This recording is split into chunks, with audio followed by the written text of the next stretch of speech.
Hello दोस्तों, आप सभी का मेरे YouTube channel Paramhans coaching centre में स्वागत है। आज का हमारा टॉपिक है रैखिक समीकरण को हल करने की बीजगणितीय विधि। अगर कोई रैखिक समीकरण दिया हुआ है तो उसको हल करने के लिए बीजगणितीय विधियां कौन कौन सी हैं, इस टॉपिक पर हम विस्तार से चर्चा करेंगे। इस वीडियो में लास्ट तक बने रहने के लिए धन्यवाद। आइए शुरू करते हैं।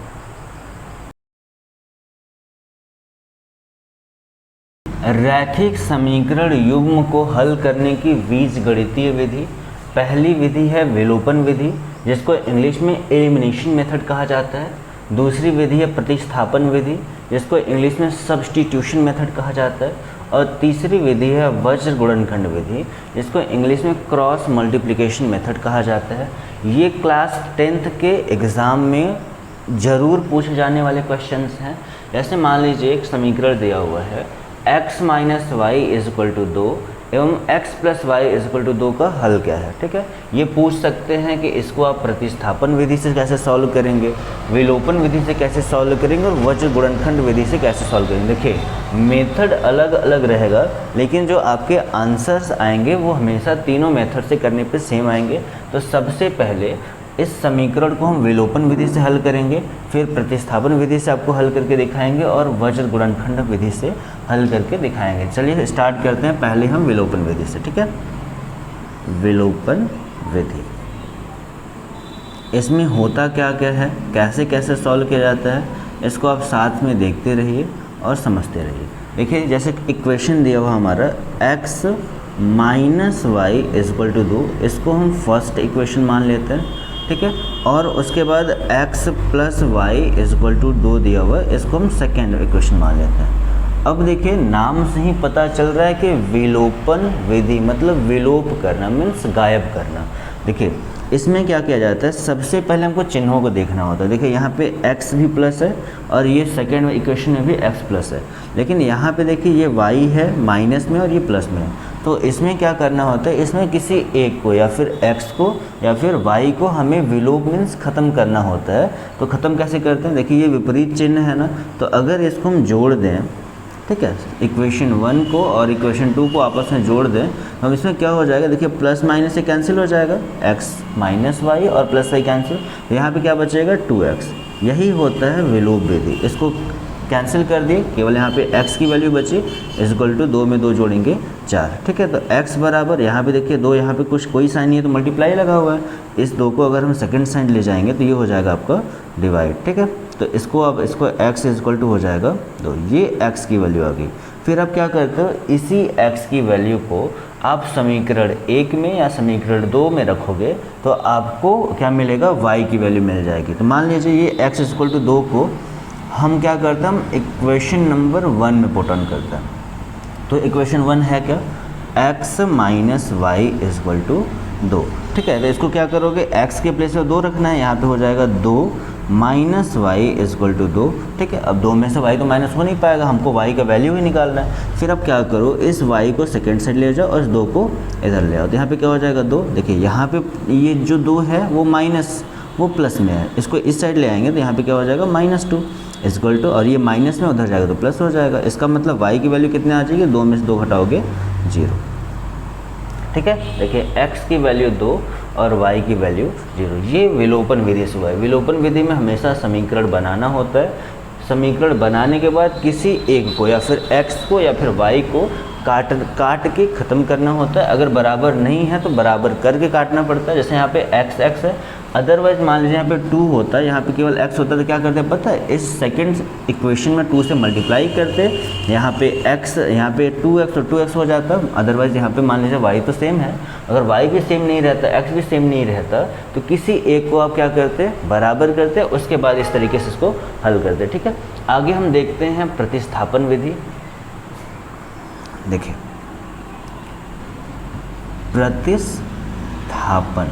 प्रतिस्थापन मतलब क्या होता है पता है, किसी को एक जगह पर स्थापित करना। ठीक है, कैसे करते हैं, आइए इसको सॉल्व करते हैं। देखिए, इक्वेशन हमारा दिया हुआ है पहला, x minus y is equal to 2। ठीक है, और x plus y is equal to 2। ये हो गया हमारा फर्स्ट इक्वेशन और ये हो गया हमारा सेकेंड इक्वेशन। ठीक है, अब इसको सॉल्व कैसे करेंगे? देखिए, किसी भी इक्वेशन को आप ले लीजिए, या फिर आप इक्वेशन नंबर फर्स्ट ले लीजिए, या फिर इक्वेशन नंबर आप सेकेंड ले लीजिए। मान लीजिए हमने ले लिया इक्वेशन नंबर 1। फ्रॉम इक्वेशन 1 आपको क्या करना है, इक्वेशन पहले लिख लेना है, x minus y is equal to 2। ठीक, अब इसमें क्या करना होता है? इसमें तो देखिए हमने क्या किया, गायब कर दिया। इसमें आप क्या करोगे, किसी एक को x या फिर y में से किसी एक को आप सेकेंड साइड ले जाओगे। ठीक है, जैसे ये y की जो वैल्यू है ना, यहाँ पे माइनस वाई, इसको हम इधर ले चले जाते हैं। यहाँ पे क्या हो जाएगा, x is equal to 2 plus y, है ना। यहाँ पे माइनस वाई था, सेकेंड साइड ले गया प्लस वाई हो गया। तो इसको अब मान लेंगे हम इक्वेशन नंबर 3। यही होता है प्रतिस्थापन विधि। किसी, अब देखिए x की वैल्यू क्या हो गई, 2 प्लस वाई ना। तो देखिए आपने इक्वेशन 1 लिया था, तो आप क्या करोगे, ये जो x की वैल्यू आएगी इसको आप इक्वेशन नंबर 2 में पुट ऑन करोगे। कैसे? देखिए, फ्रॉम इक्वेशन नंबर 2। अब इक्वेशन नंबर 2 क्या है, x plus y is equal to 0 equal to 2। अब देखिए x की जगह पे वो क्या पुट ऑन करना है, 2 plus y from equation 3। 2 plus y और यहाँ पे प्लस वाई वैसे ही रहेगा इक्वल टू 2। अब देखिए यहाँ पे 2 प्लस वाई में वाई प्लस करेंगे 2y इज इक्वल टू 2। अब इस 2 को उधर हम ले जाते हैं तो क्या हो जाएगा, यहाँ पे केवल बचेगा 2y is equal to 2 minus 2, है ना, क्योंकि यहाँ पे प्लस था, उधर जाएगा तो माइनस हो जाएगा। अब यहाँ पे हो जाएगा 2y is equal to minus करेंगे 0। अब यहाँ पे देखिए मल्टीप्लाई है, और इसमें 2 से भाग देंगे तो 0 में 2 से भाग देंगे तो 0 ही आएगा, है ना। देखिए y की वैल्यू आपकी आ गई 0। अब क्या करोगे, किसी एक की वैल्यू आ जाने पर उसको हम क्या करते हैं, किसी भी इक्वेशन में रख के हम आंसर अगले इक्वेशन की जैसे y की वैल्यू आ गई है, तो अब क्या करोगे, इस y को इक्वेशन 1 2 3 किसी में रखोगे तो आपको x की वैल्यू आ जाएगी। लेकिन अब रखते किस में पता है, इक्वेशन 3 में। क्यों? क्योंकि यहाँ पे x is equal to 2 plus y है, मीन्स y की वैल्यू यहाँ पे रखोगे, आराम से हमारा x की वैल्यू आ जाएगी। तो यहाँ पे हम रख लेते हैं इक्वल टू प्लस y की वैल्यू कितनी,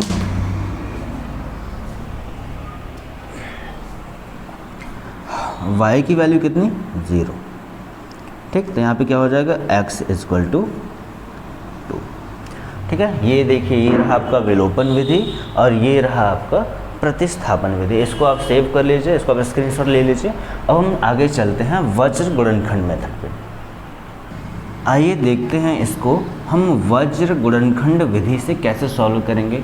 देखिए, इक्वेशन दिया हुआ है x minus y is equal to 2 और x plus y is equal to 2। ठीक है, अब इसको हमको सॉल्व करना है। देखिए क्या लिखा हुआ, क्रॉस मल्टीप्लिकेशन मेथड। मीन्स इसमें क्या करना है, इसको में क्रॉस मल्टीप्लिकेशन जरूर आएगा।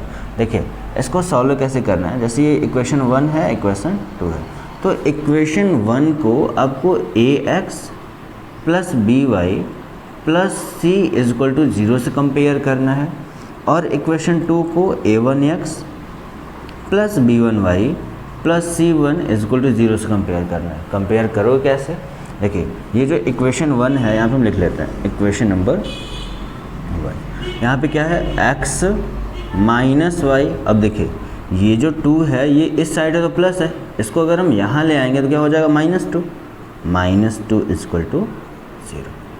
अब देखिए इसको कंपेयर करना है तो इसको हम नीचे लिख लेते हैं, ax लिख लिया प्लस by लिख लिया plus c is equal to 0।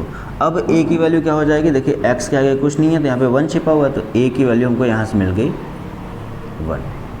b की वैल्यू देखिए यहाँ पे प्लस है ना, और यहाँ पे माइनस है, माइनस और y के आगे कुछ भी नहीं है तो यहाँ पे 1 छिपा होगा, तो b की वैल्यू हो गई -1। ठीक है, और c की वैल्यू क्या मिल जाएगी, c की वैल्यू यहाँ पे क्या है, प्लस c, मतलब जो भी रहेगा सब साइन के साथ -2, ये हो गया c की वैल्यू। ठीक है, कंपेयर कर लिए। अब इसको आते हैं इक्वेशन 2 में। इसमें क्या है, x plus y is equal to 2 है ना, इसको इधर ले आएंगे तो क्या हो जाएगा, -2 इज इक्वल टू 0। इसको भी कंपेयर कर लेते हैं, किससे करेंगे, a1x से प्लस b1y से plus c1 is equal to 0। ठीक, अब देखिए यहाँ पे क्या हो जाएगा, a1 की वैल्यू कितनी आएगी, यहाँ पे a1 यहाँ पे 1 है, 1। ठीक है, b1 की वैल्यू कितनी आएगी, देखिए यहाँ पे b1 है और यहाँ पे y के आगे कुछ भी नहीं है तो 1 है, पे प्लस था तो प्लस तो लिखते नहीं है। c1 की वैल्यू कितनी आएगी, साइन के साथ -2। ठीक है, कंपेयर करके हमने A B C A1 B1 और C1 की वैल्यू निकाल ली। अब देखिए वज्र गुणनखंड विधि से सॉल्व कैसे करते हैं।